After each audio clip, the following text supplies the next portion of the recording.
नमस्कार दोस्तों, SK astrology में आपका स्वागत है। दोस्तों, आज हम बात करेंगे राहु खराब होने के लक्षण व उसके उपायों के बारे में। दोस्तों, राहु खराब होने के बहुत सारे लक्षण हैं। राहु जब देने पे आते हैं तो छप्पड़ फाड़ के देते हैं, और जब लेने पे आते हैं तो भी ये अचानक से ही सब कुछ ले लेते हैं। तो इनको समझना बहुत ही ज़रूरी है और समय पर इनके उपाय करना भी बहुत ज़रूरी है। दोस्तों, राहु खराब होने की सबसे पहली निशानी है कि शरीर में आलस का बढ़ जाना। इंसान सोचता है कि मैं ये करूं, पर फिर उसके मन में आता है कि रहने दूं। नंबर दूसरी निशानी है कि हर काम में देरी होना। जब इंसान के शरीर में आलस आ जाता है तो हर काम में इंसान देरी करना शुरू कर देता है कि आज की बजाय कल कर लूं, अभी रहने देता हूं, बाद में कर लूँगा। ऐसी चीज़ें होनी शुरू हो जाती हैं। नंबर तीन, हर काम में रुकावट आ जाना।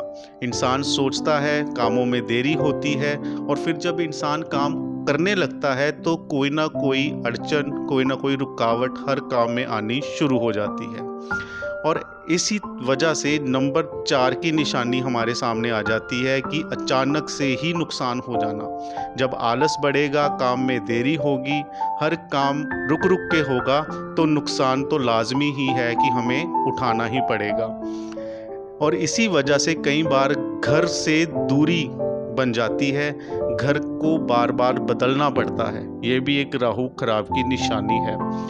कई बार इन्हीं परेशानियों की वजह से हमें हेल्थ इशू आना शुरू हो जाते हैं, जो कि राहु खराब की छठी निशानी है। और ऐसी बीमारी आ जाना कि जिस बीमारी का हमें पता ही ना चल पाना, दवाई का लगना ही नहीं। डॉक्टर के पास जाते हैं तो डॉक्टर कहता है कि कोई बीमारी नहीं, आप बिल्कुल ठीक हो। लेकिन इंसान को ये महसूस होता है और फील करता है कि नहीं, मुझे बीमारी है और मैं बीमार हूँ। और इसी बात का भ्रम पैदा हो जाता है, जो कि हमारी नंबर 7 की निशानी है।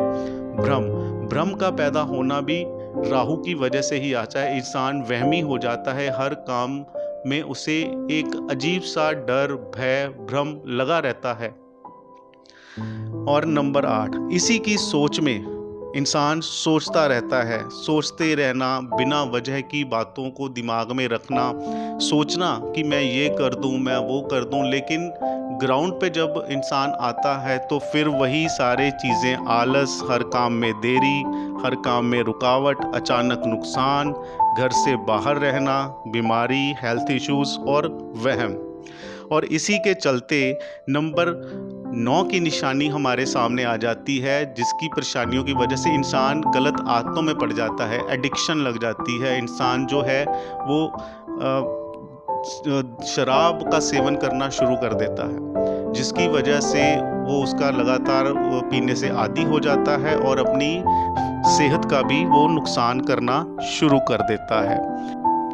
तो चलिए दोस्तों, आगे बढ़ते हैं और जानते हैं कि राहु को कैसे हम ठीक कर सकते हैं और कैसे सावधानियां व उपाय अपनाकर हम इसके बुरे फलों को शुभता में बदल सकते हैं। नंबर 1, घर में जितना भी खराब इलेक्ट्रॉनिक का सामान और कबाड़ पड़ा हुआ है उसको तुरंत घर से हटा दें। नंबर 2, कुत्तों की लगातार सेवा करें व सफाई कर्मचारी जो हैं उनको हमेशा ही कुछ ना कुछ देते रहें, उनको खुश रखें, नाराज ना करें।